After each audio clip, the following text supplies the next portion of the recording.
Sejam bem-vindos à nossa live. Eu vou convidar a professora Tati para conversar com a gente sobre hiperestesia.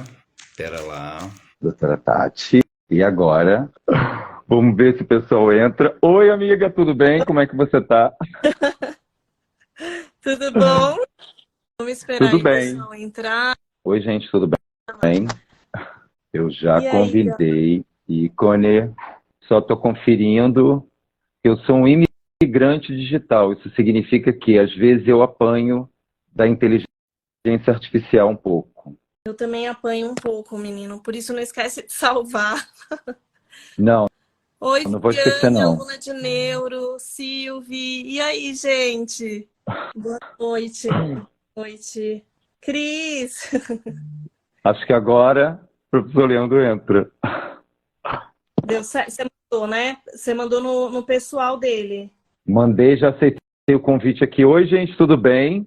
Nossa, tá cheio de gente muito legal aqui. Um Aham. beijo para todo mundo que veio aqui prestigiar nossa live, nossa aula. Tô aqui para aprender, certeza. Aí. Fala, Pronto. turma! Nossa Senhora! Me perdi aqui nesse negócio, meu. Eu também sou um analfabeto digital, tá louco, meu. Que Oi, dificuldade. Manu. Beijo. Tudo Gente, bem aí, boa turma? noite. Boa noite. Então, a gente vai começar a live.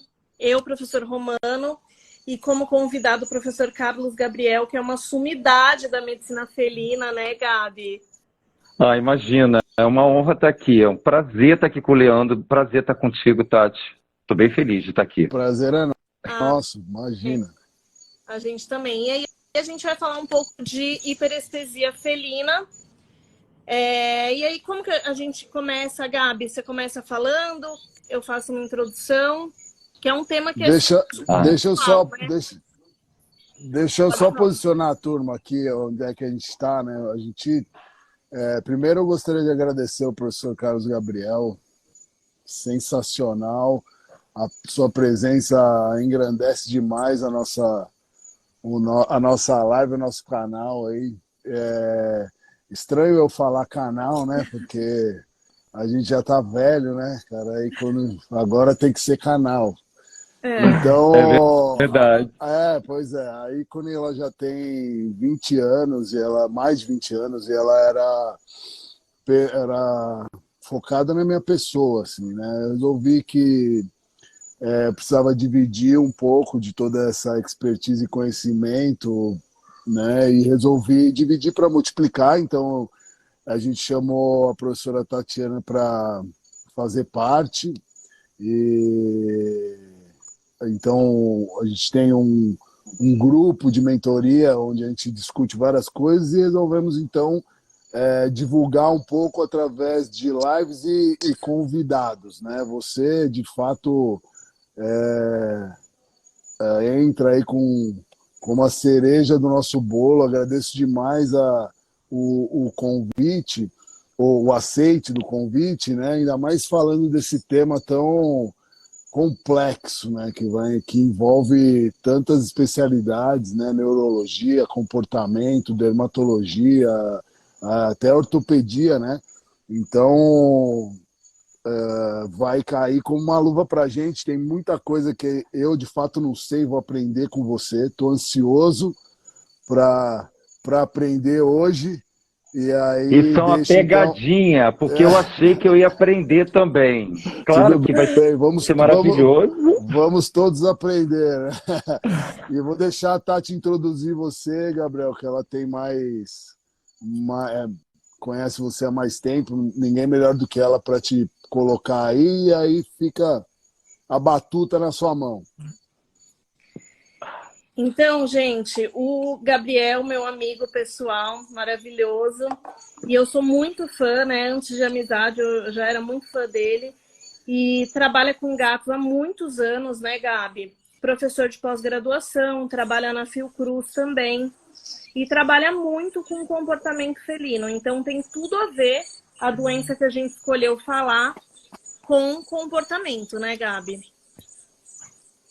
Sim, eu gostaria de inicialmente agradecer. a gentileza, a honra de estar aqui, professor Leandro, professora Tati. Muito obrigado pela oportunidade de estar aqui conversando com vocês. Bentinho está aí se manifestando, querendo falar também. Gabi, eu tô Assim, sozinha com a criança em casa. Dupla jornada da veterinária Dupla jornada. do Brasil. Bem, assim, é uma honra falar sobre gatos, é um prazer. Então, a hiperestesia é o contrário da anestesia, né? A anestesia é a ausência de sensibilidade, percepção, tátil, enfim, de sensações, e hiperestesia é uma super sensação, né? Uma super sensibilidade na pele, que normalmente a gente vê no gato como uma pele que se manifesta como se fossem bichinhos andando no corpo. Então, assim, é uma coisa muito interessante que, na visão da psiquiatria veterinária, que exatamente representa a conexão da mente com a pele, então a gente tem essa conversa da origem embrionária semelhante. Então, tudo que está passando na mente, que se manifesta na mente, que aumenta a atividade elétrica no cérebro, então isso tudo também tem uma conexão direta e uma expressão na pele. Então, é uma manifestação que tem diagnóstico diferencial, acho que é importante também dizer, né? Então, pele se mexendo, sensibilidade, não gosto que mexa, anda como se tivesse alguma coisa andando. Então, assim, é uma honra poder conversar sobre isso, né? O que há entre o cérebro e a pele dos gatos, né? Para que a gente possa entender essa manifestação. Super. Certo, Gabi. Tanto que, assim, né, essa doença, né, essa síndrome, tem vários nomes, né, vários nomes esquisitos, até síndrome da pele rolante, porque realmente o gato fica cheio de espasmos na pele, na orelha, o rabo, né, fica também com muito movimento, e entre outras coisas, né, tem quem cite, tem literatura que coloca como epilepsia psicomotora, e a gente vai ver que parece, né? Parece um pouco crise focal. E esses movimentos involuntários que o animal fica fazendo em situações aparentemente de estresse, né? Gabi? Oi, tô escutando. Então, que essa manifestação da cutânea normalmente está associada a uma situação emocional. Então, questões relacionadas a comportamento, a perfil emocional, estilo de vida. Então, a gente encontra aí uma... E é interessante, gente, porque na psicodermatologia em humanos, essa comunicação pele-cérebro, ela é uma conversa muito interessante para pacientes que têm psoríase. E é tão interessante que a psoríase, ela normalmente está relacionado a não somente o estresse por si só, mas as mudanças, os desafios da mudança. Então, por exemplo, eu, na minha formação de cabeleireiro, que eu também sou cabeleireiro, né, eu encontrava pessoas também que tinham essa sensibilidade também, sabe, maior na pele. Então, enfim, a gente tem aí na psoríase, por exemplo, a noiva. Aí tem uma noiva lá que tá feliz, ela tá encantada, tá dando tudo certo, então tá sendo maquiagem. Aí ela fala assim, eu tô com umas feridinhas porque eu tô nervosa. Então, na verdade, é mais associado com os desafios das mudanças, das provocações. E é interessante que uma doença importante de gatos, que é a síndrome de Pandora, um dos gatilhos que a gente identifica na anamnese são as modificações. Então, mudou alguma coisa em volta do animal, ele teve que lidar com uma mudança assim, muito abrupta, e aí você tem também essas manifestações cutâneas. Então, eu acho assim, tão interessante isso tudo. Eu tenho uma com vocês perguntinha. fica mais claro. Eu tenho uma perguntinha, então, já que nós estamos nesse meio, nesse universo cerebral aqui, né? A gente sabe que eu queria te perguntar o quão importante é o ambiente nessa doença, porque agora que você está falando de mudança de ambiente, né? A gente sabe que o ambiente, do ponto de vista neurológico, ele estimula o sistema límbico e o hipotálamo. E aí a gente tem o hipotálamo como sendo o cérebro primitivo, e a gente tem o córtex pré-frontal aqui em cima como sendo a questão mais racional, né? E essa ligação, nesses pacientes, eu imagino que ela não é tão conecta. Eu queria saber de você o quão importante e quanto você acha que é importante o ambiente e o quanto isso é relevante nessa doença. Ai, fascinante. É assim, essa percepção dos gatos, né, ao ambiente é muito importante. Foi uma das primeiras observações do professor Charles Darwin. Então, é um animal peculiar, maravilhoso, lindo, e que tem essa característica de perceber o ambiente. Então, eles não formam grupos, então, muitas das vezes, eles precisam usar essa percepção sensorial. Então, o que acontece? Um animal solitário, né, precisa ter mais ferramentas de percepção. Então, é interessante que nessa conexão do cérebro com a pele, quando ele fica arrepiado, né, que seria uma grande percepção ambiental, eu estou realmente super incomodado com esse ambiente, eu tenho a pele, né, manifesta com os pelinhos arrepiados, como se fossem extensões da pele numa tentativa, né, de defesa / identificação ambiental. E aí a conexão do ambiente com o gato, ela é individual. Agora, esse ambiente que leva a essa reação cutânea, né, que antes é mental, ela é individual. E aí a gente pode conversar o quanto é importante a gente entender qual é a percepção daquele animal. Então, assim, existem algumas percepções distintas. Então, um gato feral, ele vai entrar numa casa e ele vai se sentir desconfortável. Então, é possível que ele se incomode mais e expresse mais esse desconforto de várias formas, inclusive de maneira dermatológica. E o contrário, você pode ter um gatinho extremamente socializado, mas ele vive num ambiente, né, onde ele percebe ameaças do cotidiano. Esse é o grande trabalho, né, evitar o julgamento e identificar amorosamente o que está acontecendo, que percepção é essa real ou psicológica. E aí o animal vai resgatar essas reações de tentativa de identificar. Então, seria mais ou menos isso. É muito importante a gente entender que não é culpa de ninguém, mas ele está percebendo alguma coisa no entorno dele. Agora, vale a pena ressaltar que pode ser algo real, uma percepção real, ou uma percepção psicológica. Certo. Outra coisa é que, assim, a fisiopatogenia, ela não é tão clara, né? Eu acho que, assim, é uma doença que acontece muito mais frequente do que na literatura, porque na literatura coloca até como rara, mas sempre que eu tô dando aula disso, os alunos falam, nossa, eu tenho um gato assim. Sempre. Uns 2, 3 alunos. Já descobri que meu gato tem. Então, eu acho muito mais frequente do que é falado. E a fisiopatogenia ainda é muito obscura, né? Uma das suposições, inclusive no livro da Susan Little, ela coloca como transtorno obsessivo compulsivo.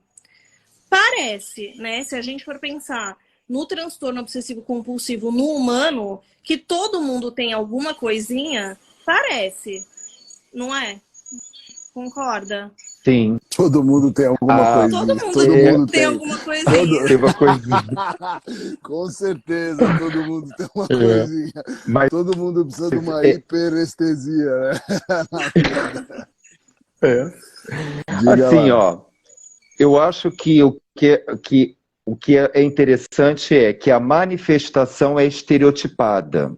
Então, como tem uma manifestação estereotipada, repetitiva, comportamentos afuncionais, inclusive antigamente a gente escutava até falar em esquizofrenia felina, né? Porque o animal sente alguma coisa caminhando nele, quase sempre, porque a pele está manifesta. Tanto que uma dica muito importante, se a gente tem um gatinho em casa que tem essa manifestação, o ideal é sempre cuidar de pulga, de seborreia, né? Que já não tenha realmente coisas para aumentar essas sensibilidades. Então, eu acho assim, aí amarrando, me perdoa, a gente tem assim, uma conexão direta da mente, mas eu acho que o gatilho é psicofísico. Então, assim, é importante a gente trazer agora, eu acho que essa que é a conversa que a gente diz assim, será que é da dermato? Será que é da neuro? Porque também tem o lado polar dessa comunicação cérebro-pele, que é a própria pele. Então, talvez há algo, né, de estímulo desconfortável mental também para as manifestações cutâneas. Então, eu acho que assim, a gente está no começo dessa conversa, tem um livro de dermatologia que ele começa, acho que do professor Scott, um desses primeiros que eu vi a professora Regina Ramadinha já na graduação falando, ela recebeu um dos autores, e ele já fala assim, se você ignorar que existe um impacto da mente na pele dos animais, você tem um prejuízo em 40% do seu atendimento dermatológico, dado o grau. E aí você tem também na neuro, na medicina da dor, na anestesia, na ortopedia, além dos diagnósticos diferenciais dessa manifestação, porque pode ser hiperestesia, mas pode ser um bico de papagaio que está incomodando, né? Pode ser um problema dermatológico, uma alergia. Tem também essa outra comunicação, né, da pele, que aí eu vou te falar, tem até a ver com os meridianos. Às vezes a gente também pensa assim, que a acupuntura funciona sempre tão bem, uma das ferramentas, né? Então, tem um gatilho psicológico e importante, mas tem físico também. Tanto que a gente, às vezes, consegue manejar ora com analgésico, ora com anti-inflamatório, ora com antidepressivos, que tem uma atuação também física. Tanto que alguns antidepressivos também estão utilizados para manejo da dor crônica. Então, na verdade, assim, eu costumo enxergar isso, converso com os alunos assim, vamos enxergar isso como uma das manifestações da sensibilidade cutânea, né? Uma das manifestações, porque talvez seja um gato tenha hiperestesia mais leve, não seja aquele que tenha muita coisa, mas assim, ai, não bota muito a mão em mim? Sim, E o outro irritado, extremo né? seria até de a gente ousar botar a mão, o gato já se estressa. Eu não sei se você vai falar, Gabriel, mas já linkando aí com você nesse assunto, né? Como é que você, para dar uma dica para a turma, como você identifica, então, né, nesse caso, se é uma alteração neurológica, comportamental, dermatológica ou ortopédica, né? Porque obviamente que se você não tratar a causa, você fica tratando só sintoma, e aí você não cura a doença. Nem sei se, na verdade, a gente consegue curar isso, né, ou minimizar, mas diria que quanto mais assertivo a gente for na etiologia, né, melhor a gente vai conseguir tratar. Então, se você puder deixar alguma dica para a turma, putz, olha, um paciente que apresenta tal manifestação clínica tem mais para o lado ortopédico, outro mais para o lado neurológico, outro mais dermato, ou então comportamento mesmo. Sim. Assim, eu acho que é interessante a gente também treinar esse olhar veterinário para nunca segmentar o olhar. Então, assim, os gatos, como são animais que ainda apresentam algumas peculiaridades, e quando a gente fala peculiaridade é porque você vai ter um que é feral, então ele não tolera, ele tem uma dificuldade de se aproximar do ser humano, então, obviamente, do toque, e você tem aquele gato que é um fofinho, que é aquele gato que às vezes coloca um catéter, né, e aquele catéter, ele fica... a gente coloca catéter e o gato está tocando pianinho. Então, você está, além de tocar, você está perfurando a pele. Então, a coisa que eu acho que é mais interessante é a gente começar a treinar esse olhar, né, para essas individualidades, entendeu?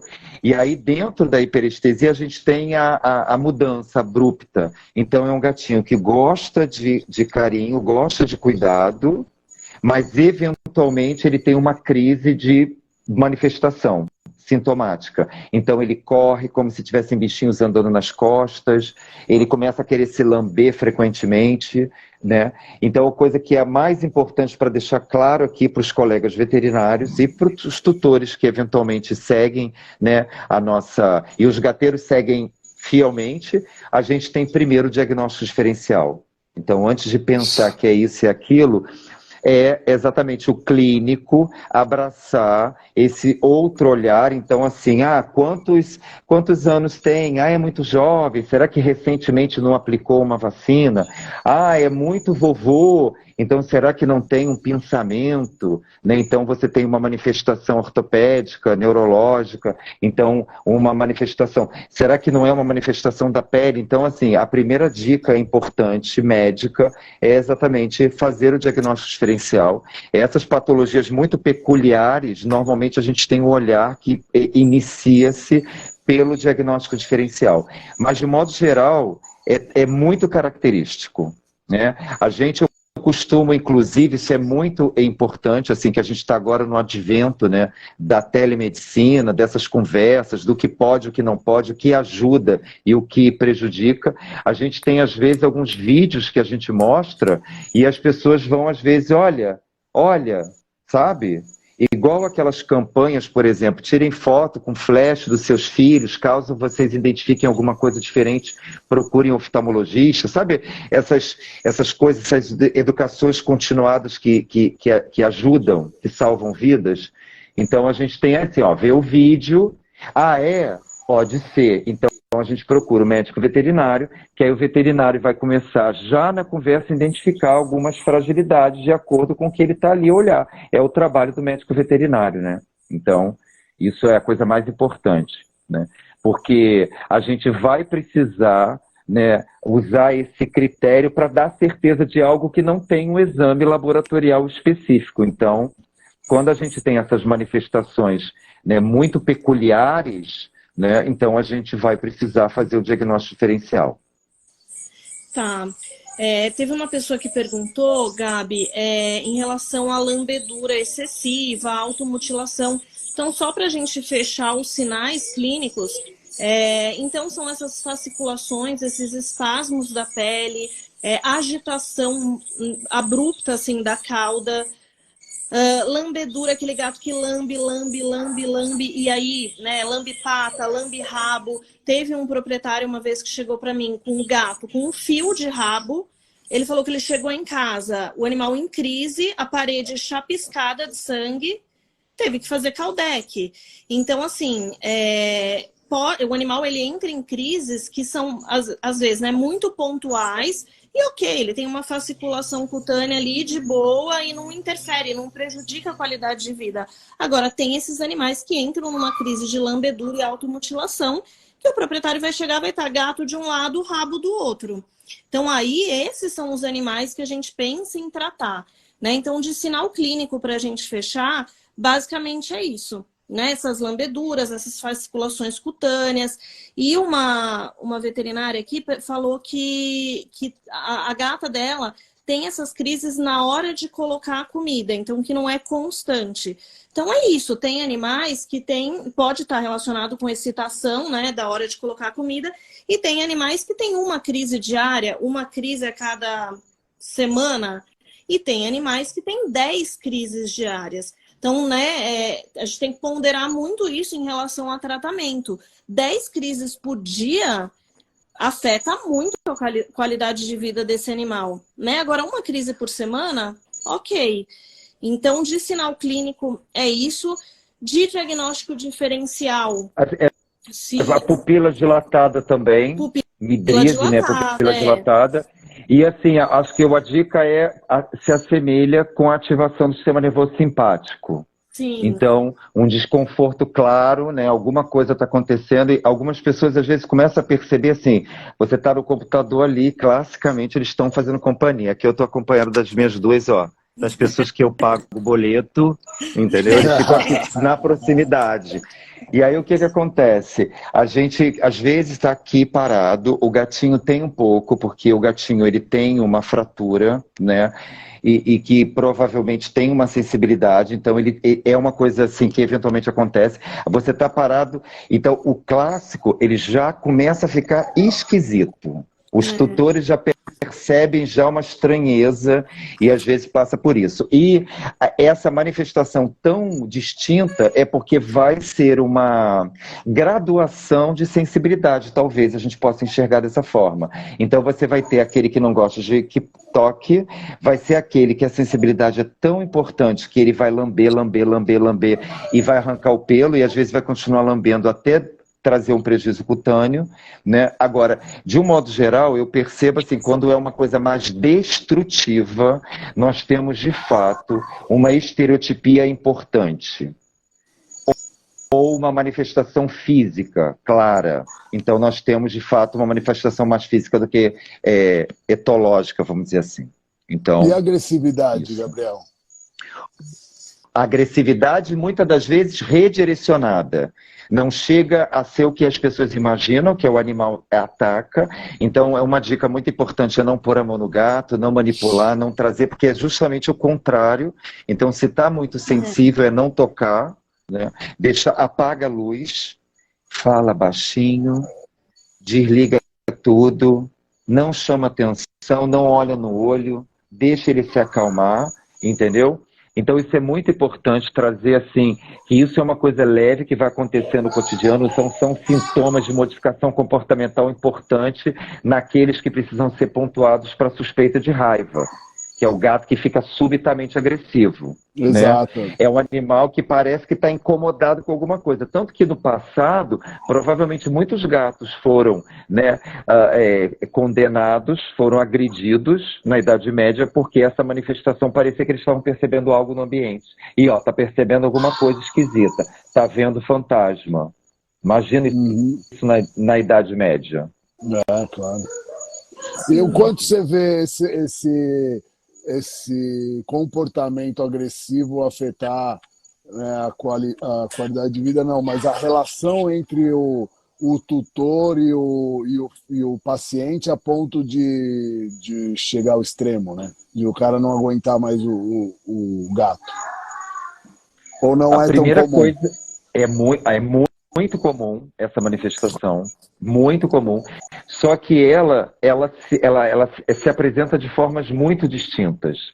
Muitas das vezes, dentro do trabalho da psiquiatria, que é exatamente a conexão da mente, né, e o corpo, e aí você, às vezes, está tratando o animal com ansiedade generalizada, com manifestação de Pandora, e o tutor fala que na melhora do quadro geral, a pele também parece mais tranquila, o pelo mais harmônico, mais bem penteado. Então, eu acho que também é interessante trazer essa pontuação não da doença, mas também de uma sensibilidade que é normal de gatos. Porque, gente, gato não é para fazer carinho, é para fazer carinho quando eles foram socializados para isso. Até o carinho tem que ser apresentado na socialização. Então, na minha opinião, a gente pode flertar na parte de psiquiatria também, né, por animais que não tiveram a chance de, na socialização, que é da 2ª até a 7ª/8ª, a experiência do toque. Então, a gente tem uma distribuição de mecanorreceptores riquíssimas. Então, nas patinhas dos gatos, tem receptores que detectam com precisão 11 segundos, se eu não me engano, se alguém souber deter essa informação, escreve aqui pra gente, mas assim, com segundos antes de um terremoto, os gatos já mostram, porque eles têm esse corpúsculo de Panini, que é uma dessas percepções cutâneas, e por isso que em países do Oriente, esses animais são muito respeitados, porque as pessoas podem se mobilizar, saírem de casa, porque o gato percebeu que tem um tremor antes dos equipamentos perceberem. Então, o que acontece? Alguém pôs aqui, é comum o gato ansioso ter comorbidade com a hiperestesia? Sim, é talvez um sintoma importante dessa ansiedade. Mas será que essa ansiedade não tem a ver com uma dor física, com uma náusea? A ansiedade às vezes não está sozinha. Então, talvez assim, uma dica boa para o médico veterinário e para tutores de gatos é enxergar tudo como um vórtice de situações que se comunicam, se interrelacionam, entendeu? Agora é mais pele, agora é menos pele, agora é mais mente, e aí a gente tem essa manifestação. Agora, na minha casa, eu sei que a minha gata, a gatinha, ela na socialização, ela viveu com uma pessoa maravilhosa, né? Que eventualmente eu tenho contato, mas os gatos ficavam sendo criados como eu vejo muitos gatos no meu exercício da minha profissão, da medicina do coletivo. Gatinhos que a gente não pega muito. Então, eles passam esse período muito queridos com a gente, mas você não pega muito eles. Então, talvez esses gatos possam ser gatos que no futuro já tenham uma pele assim que não foi muito treinada para ser tocada, que é o caso da minha gata. A minha gata não gosta. Agora, o gatinho que teve um problema bem pequenininho, ele já ficava no... Ele tinha na cabecinha dele, na Cat para Gatos, quando eu peguei, eu trabalhava na Cat para Gatos, aqui na Tijuca. Ele era bem pequenininho e era um rodízio de flores veterinárias de gatos que ficavam pegando ele o tempo todo. Eu ia trabalhar e entregava ele pequenininho. O gatinho, ele é o gatinho que gosta do toque. Então, muito provavelmente, o gatinho talvez não exiba ansiedade com hiperestesia. Provavelmente a gatinha vai exibir. Só que como o gatinho tem uma fratura mal consolidada na patinha, às vezes eu percebo que no local da fratura, antiguíssima, quando era pequenininho, a pele às vezes fica assim, ó. Então é mente ou é pele? Talvez seja aí mais pele, mas um pouquinho de mente incomodada com a presença daquela sensibilidade maior. Então uma conversa assim dinâmica, né? Certo. O Leandro tinha perguntado isso da relação com o proprietário. Tinha uma paciente que disse que na casa dela, ela falou assim, eu não sabia o que acontecia com a gata e todo mundo chamava a gata de louca. Então já deu comida para louca, já limpou a caixa da louca e aí assim foi tratar, resolveu o problema. Por quê? Porque é geralmente idade média, né, que isso acontece. Então, até uns 5 anos, claro que não é uma regra, né? Porque não tem raça predisposta, não tem idade, mas uma média aí de jovens adultos. E em relação à fisiopatologia... O prejuízo é o amor entre eles ficar comprometido, que a gente chama díade, que acabou que eu falei, que eu fico tão entusiasmado com esse assunto, e aí que é o prejuízo, que é um prejuízo, assim, óbvio, que é a coisa mais difícil que a gente fala assim, Gabriel, não sei se está melhorando. Eu falei assim, está melhorando ou você está sem paciência? Porque como é que o gato vai melhorando? Você fica quieto, você fica assim, ó, amordaçado, entendeu? E aí o gato começa a melhorar, ele começa, né, a se aproximar de você, ele se esfrega, você não põe a mão nele e deixa ele embora, entendeu? É um grande exercício para a gente poder fazer com que esse gato acredite que realmente aquele carinho vai ser algo legal, porque muitos devem aturar um carinho, às vezes não tão bom quanto a gente imagina, mas a gente especula que provavelmente alguns deles aceitam, talvez uma coisa nem tão boa, por isso que de vez em quando, já deu, sai, tá bom, sabe? Então a gente vai inclusive treinando, né? 1, 2, 3, tira a mão. 1, 2, 3, 4, tira a mão. Aí você vai treinando gradativamente. Gostei. Legal. Eu não sabia. Que legal. E, em relação então à fisiopatogenia, a gente já falou, né, que assim, não se sabe muito. Será que pode ser uma epilepsia de crise focal, uma miopatia, né? Mas tem alguns trabalhos que relacionam com uma miopatia que acontece em idosos humanos. E aí, em biópsias, foram vistos corpúsculos de inclusão na musculatura. Então, essa é uma das hipóteses talvez mais aceitas aí. Então, ser parecido com essa miopatia que acontece em idosos humanos, né? Mas ninguém sabe ao certo, né? A gente vê aí no livro da Susan Little, tem 1000 hipóteses, até dor fantasma, né? E o que mais, gente? Em relação a diagnóstico diferencial. aqueles que envolvem dor, sensibilidade, irritabilidade, né, e quadros importantes emocionais. Aí agora é com vocês. Porque muitas manifestações ortopédicas e neurológicas, né, podem começar com isso, né? Então eu não domino, eu tenho assim uma admiração muito grande que a Tati traz muito isso. Então a possibilidade de um médico veterinário, através de modificações sutis do comportamento, já identificar lesões localizadas, e agora com a riqueza, né, da imagem, talvez a gente consiga entender cada vez mais, desvendar mais ainda esses cenários médicos, né? Então, eu adoro falar sobre isso. Eu diria que eu costumo dizer que a gente é o que está no meio dos nossos neurônios, né? Nas nossas sinapses. Então, a gente tem... Por isso que tem nego que pula da janela e o outro que está sorrindo, né? Então, é o neurotransmissor que está ali no meio. A gente sabe que muito dessas questões de comportamento, de depressão, estão ligadas com os neurotransmissores, dopamina, serotonina, e a recaptação deles, que inclusive faz parte do arsenal terapêutico, né? Como é que você utiliza isso no seu dia a dia? Você vê um gato, você fala, bom, esse aqui vai precisar de uma fluoxetina, esse aqui vai precisar de uma gabapentina porque tem uma dor crônica, esse aqui vai precisar de uma amitriptilina porque está, sei lá, com muita dopamina, o outro está com muita serotonina, precisa de fluoxetina. Essa loucura dessas medicações, porque no final das contas a gente como não consegue fazer um diagnóstico preciso, né? Imagino você que é tentativa e erro de acordo com a sua percepção do paciente, vamos dizer assim. Então, acho que esse aqui vai ser melhor, tal coisa, eu estou achando que está acontecendo isso, vou usar essa medicação. Óbvio que se o cara, igual o seu gato, se tem uma fratura antiga, né, provavelmente ele tem uma dor crônica, se isso está relacionado ou não sei te dizer, mas certamente uma fratura antiga incomoda, mal consolidada, né?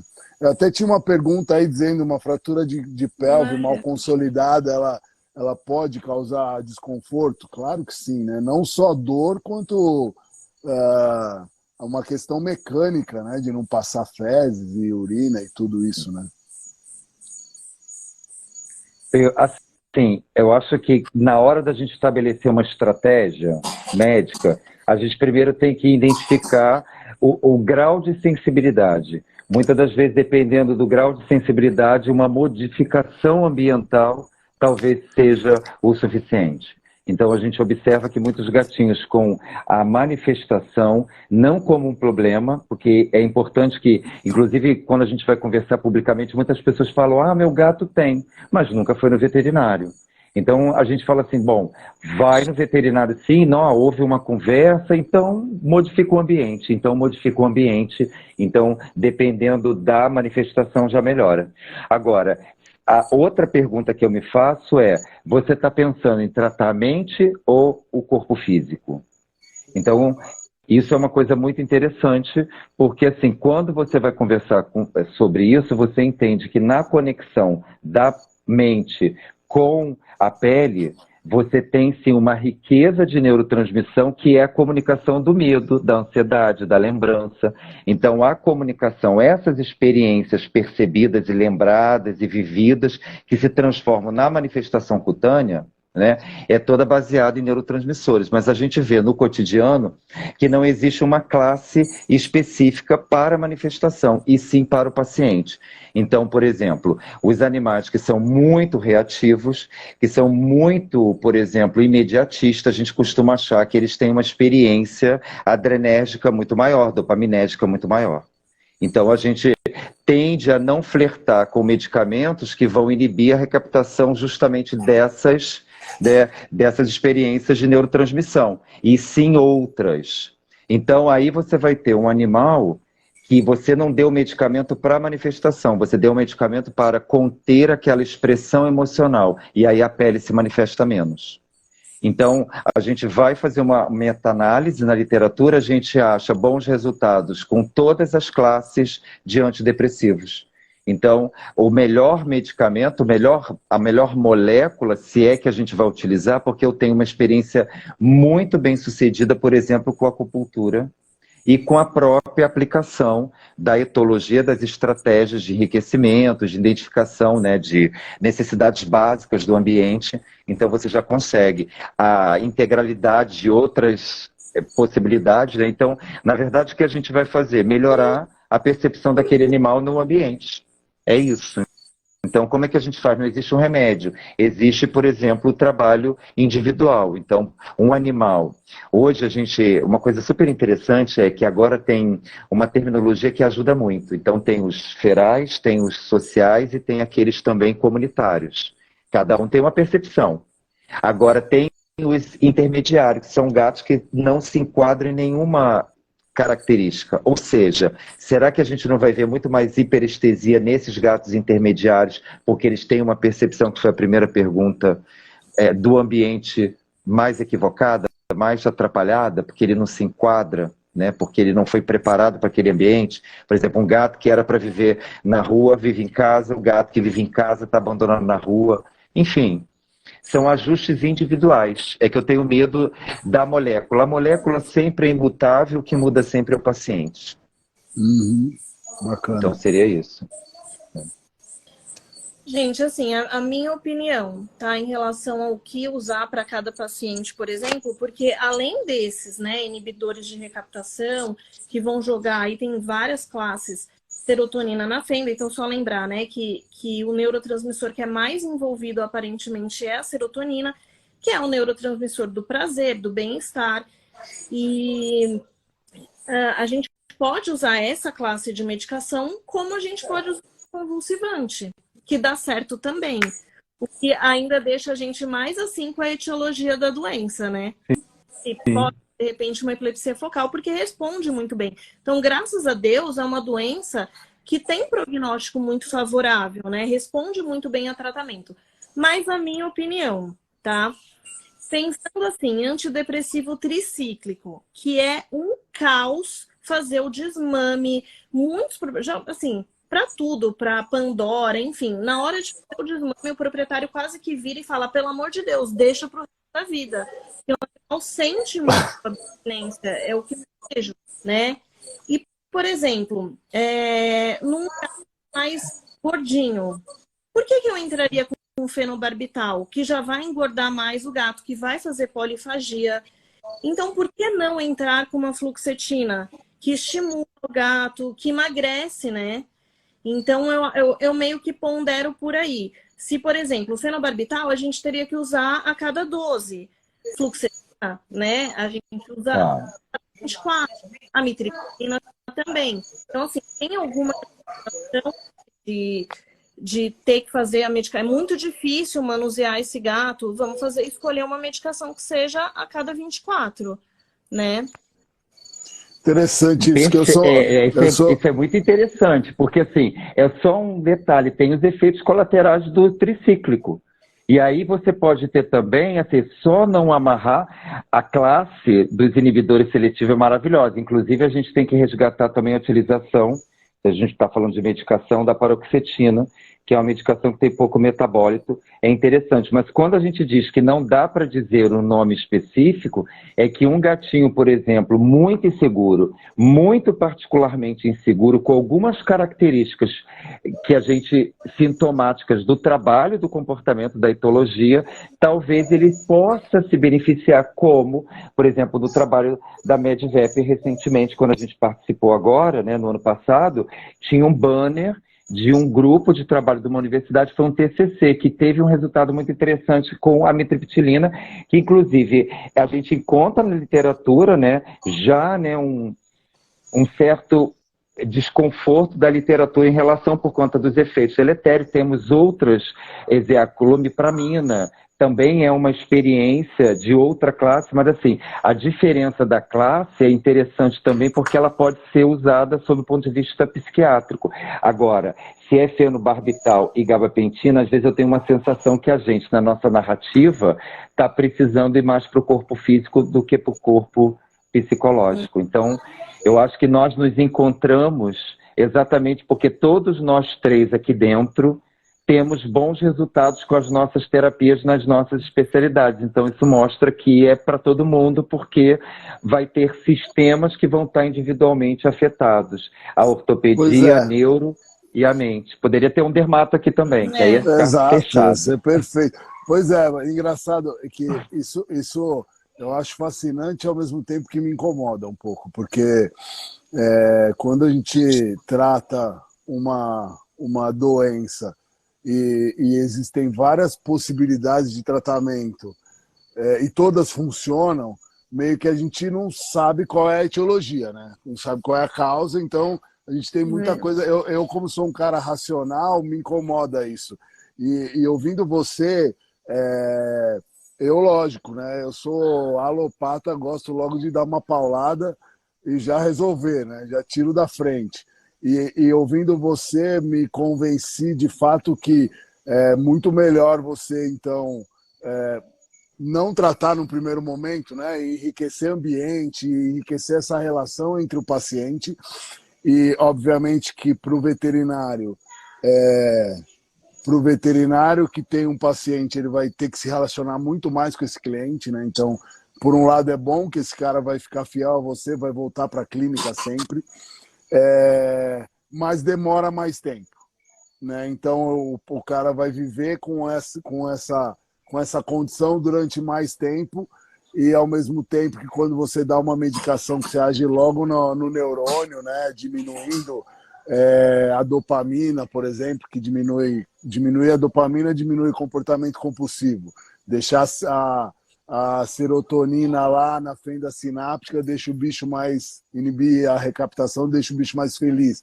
Então, você já vai direto, né? Ou na gabapentina, você aumenta o GABA, você deixa o sistema nervoso inibido.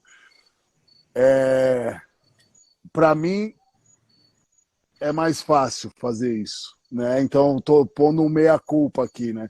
Queria saber de você qual a sua sequência lógica. Então, primeiro você trata comportamento, relação, e aí depois você vai para a medicação. Não sei se é isso. Não, maravilhoso. Eu achei assim fantástico, porque aí você traz exatamente assim a ideia de não observar a hiperestesia como uma doença, em si como fazendo parte de uma síndrome, né? Então, se você tem uma síndrome, você tem várias causas, então você, obviamente, tem várias possibilidades de combinação de terapia. Então, se a gente tem essa síndrome, né, como muitas, a gente pode ter várias possibilidades de diagnóstico. Então, quando a gente tem uma síndrome, a estratégia clínica é fazer diagnóstico diferencial, por isso que é tão importante. E outra coisa que a gente pode falar é da dificuldade, talvez, da gente clínico, isso é uma conversa muito maravilhosa, de entender que existe ali uma mente manifesta. Então a gente tem a síndrome nos acolhe clinicamente, quando a gente vai precisar trabalhar com uma doença que melhora em várias especialidades, então a gente resolve isso chamando isso de uma síndrome. Agora, a outra que eu acho interessante é a pessoa entender que não existe uma medicação. Se a gente vai trabalhar a mente, até mesmo, é o mesmo ponto de acupuntura sempre, quando a gente sai da alopatia e vai para outras estratégias, não, até mesmo o acupunturista ele vai escolher uma estratégia individual. Então, na verdade, o que a gente vai ter mesmo é a segunda coisa, para lidar bem com isso que a gente está conversando, entenda como síndrome e que a terapia é individual. Então, muitas das vezes, se aproxima mais do corpo físico do que da mente, e se ela se aproxima atrás da mente, não existe a classe ideal.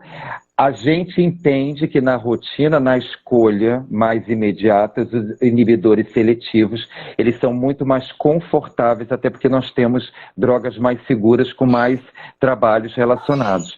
Mas quando você vai investir num trabalho de identificação da personalidade, que é um trabalho muito maravilhoso, que você consegue, inclusive, granular, você consegue usar outras classes também. Aí a coisa se expande, sabe? Mas a gente pode virar a noite falando, porque é muito maravilhoso. E aí, zero Felícia, pelo amor de Deus, porque não tem, né, nessa conversa espaço para a gente tolerar esse comportamento tão ruim que é apertar, e que a gente aperta. Engraçado, né, que o Fofinho. proprietário, ele tem a impressão que, tipo assim, eu vou acolher meu gato porque ele tá numa crise. Só que acolher o gato e fazer carinho nessa hora é a pior escolha, né? Então é a hora do gato ficar quieto lá. Eu tenho uma dica para os gateiros, mas para os cachorreiros também. Por exemplo, eu tenho muito, assim, eu não consigo gerir muito bem a minha vida. Então, se eu fosse pai de humanos, eu acho que eu funciono muito mais pai de adolescente, que já tem uma autonomia. Então a gente bate um papo, resolve um boleto e vambora, entendeu? Então, assim, o que eu acho assim, muito legal é isso. Quando a gente tem a manifestação, é mesmo assim, deixa ele lá quieto, é o adolescente, talvez ele precise do tempo dele, entendeu? E o gato, ele precisa desse momento, ainda que ele tenha sido socializado, ainda que ele goste. Isso eu acho até que é uma dica motivacional, entendeu? A gente aprender um pouco com a solitude, entendeu? Que tem um momento que sim, é a gente com a gente mesmo, e aí a gente apaga a luz, bota um cheirinho gostoso, um cheirinho que pode ser conversado, um óleo essencial, um feromônio, bota uma musiquinha, entendeu? E aí a pessoa às vezes fica calma, porque às vezes a percepção do animal é uma percepção de desconforto humano. Então, a gente está falando de neurotransmissores, mas a gente pode falar também de químio, uma transmissão química fora do corpo. Então tem comunicação química e tem comunicação química fora do corpo, é maravilhoso. Então a pessoa se estressa, libera um cheiro em casa, ou vem um cheiro fora de casa, que libera essa outra química, então é tudo química. Mas não é só, eu também sou alopata, mas eu tenho uma admiração, um respeito, né, muito grande, né, e a integralidade abraça essas manifestações do gato com uma beleza muito grande, porque eu acho que a integralidade, ela abraça o paciente felino exatamente porque é uma prática da sutileza. Então, para mim, quando você fala de gato, então qualquer coisa que envolva sutileza, delicadeza, leveza, calma, sabe? Introdução gradativa, dá bom. Gente, deixa eu fazer uma pergunta aqui. E gel transdérmico? Todas essas medicações, assim, o que vocês acham de manipular em gel?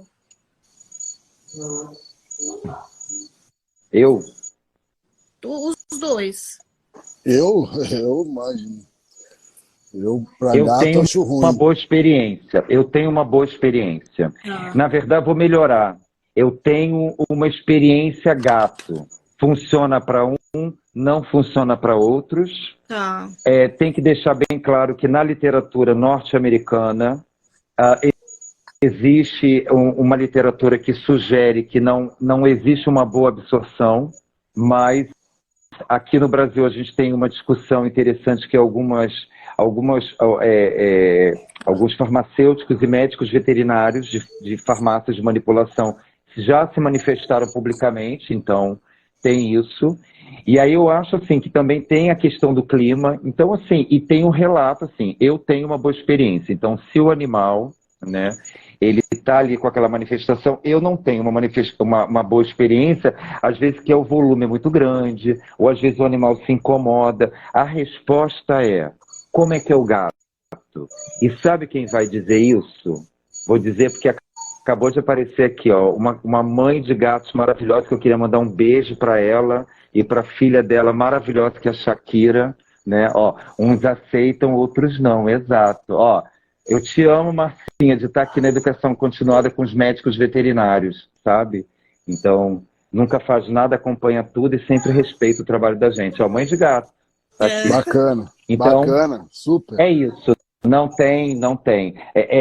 Assim, tem uns que funcionam com gel, depende agora. Eu acompanhei, queria também mandar um beijo, deixar registrado para a Bruna Oliveira, que é uma médica veterinária aqui do Rio de Janeiro. Eu vi uma educação continuada que num pacientinho, ela fez uma tricotomia, raspou um quadradinho e o gel estava sendo colocado ali também. Então, assim, o que a gente pode dizer, assim, eu detesto, queria deixar claro aqui as coisas polares. Isso não combina para gato, eu gosto disso, eu não gosto disso, quem tem que gostar é o paciente e quem sinaliza se ele gosta ou não é o tutor. Então a gente pouco acha alguma coisa em relação a isso. A gente é que fala, olha, a gente tem na literatura que diz que 10 a 15%, mas eu tenho uma experiência, outros veterinários, será que o clima da gente, né? Vamos botar esse trabalho para fazer lá em Bangu. Perfeito. Para ver se não absorve mais. Absorve antes de colocar. Gente, muita atenção com gel transdérmico, muita atenção com medicamento. Isso é muito importante deixar registrado. Toda essa experiência de gel tem que ser utilizada com vigilância veterinária e com equipamento, porque senão os princípios são absorvidos e é uma coisa muito séria, muito importante que deixa... Essa orientação médica também deixa claro, né? Só para a gente deixar a nossa live redondinha. Perfeito. Gente, tem 3 minutos para acabar. Então, só queria agradecer, Gabriel, maravilhoso como sempre. Muito obrigada. Vocês são maravilhosos. Gabi, eu ficaria aqui horas te ouvindo, né? Então, queria agradecer, sou muito sua fã, você sabe. Então, além de muito amigos, a gente se fala todos os dias, real, né, Gabi? A gente se fala todos os dias. A gente faz podcasts de áudio, então eu amo você, muito obrigada. Obrigada, Leandro. E queria falar também, aproveitar com o professor Leandro, que a gente entrou nessa agora, né? Nesse novo projeto, e a gente tem um grupo de mentoria para neurologistas, tá? Então é bem bacana, aí a gente ajuda esses neurologistas nos casos clínicos, é uma coisa que assim, eu amaria ter quando eu comecei a fazer neuro, então é bem bacana. Quer falar alguma coisa, prof? Não, eu sou fã de vocês dois. Há tempos. O professor Gabriel eu conheci agora, não vejo a hora de encontrá-lo pessoalmente para dar um abraço e agradecer. Eu vou no Catar, gente. Bora. Vou no Catar te ver. Bora, gente, ele é um veterinário que está fazendo uma trajetória maravilhosa no Catar. Parabéns pela tua trajetória. Parabéns para os dois que são maravilhosos. Depois a gente conta, isso aí já é uma outra história. Depois a gente conta eu camelando lá, literalmente. Mas o grupo, de fato, Gabriel, o grupo de mentoria, eu sou um cara bem crítico. Quando eu criei essa mentoria, eu escolhi... São poucas as pessoas que a gente tem nesse grupo e são ex-alunos para a gente conseguir... E a professora Tatiana agora entrou. Então, para a gente conseguir ter, de fato, uma discussão que vale a pena, né? A gente dispor desse tempo para discutir com pessoas que conseguem entender o que está dizendo e discutir caso clínico. Mas a gente decidiu que vai abrir isso para os veterinários, ou seja, para transformar esse conhecimento em público. Então... Logo a gente vai ter uma mentoria aberta e já te convido para fazer parte.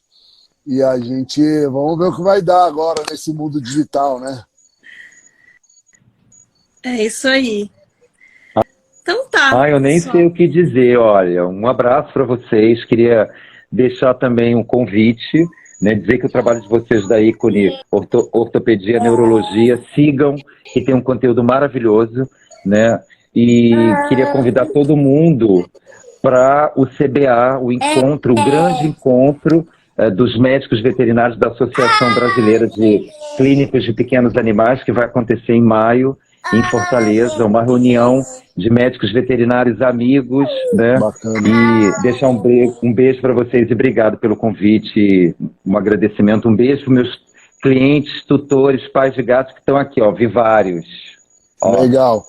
Parabéns. A live vai cair já, então, Gabriel, muito obrigado. Tati, um beijo, muito obrigado. Beijo. Nos falamos. Ô, Gabi, só não esquece, por favor, de deixar salvo, Não tá? esquece de salvar. Eu sou imigrante digital, mas eu vou fazer, tá? A Agnes vai entrar em contato com você aí, vai te salvar. Ela salva a gente, ó. Ela tá aí, ó. Ela salva tudo. Agnes, salva todo mundo. Ela que tá salvando. Além de competente veterinária, ainda também agora sabe de tecnologia. Vai, pensa. Ó,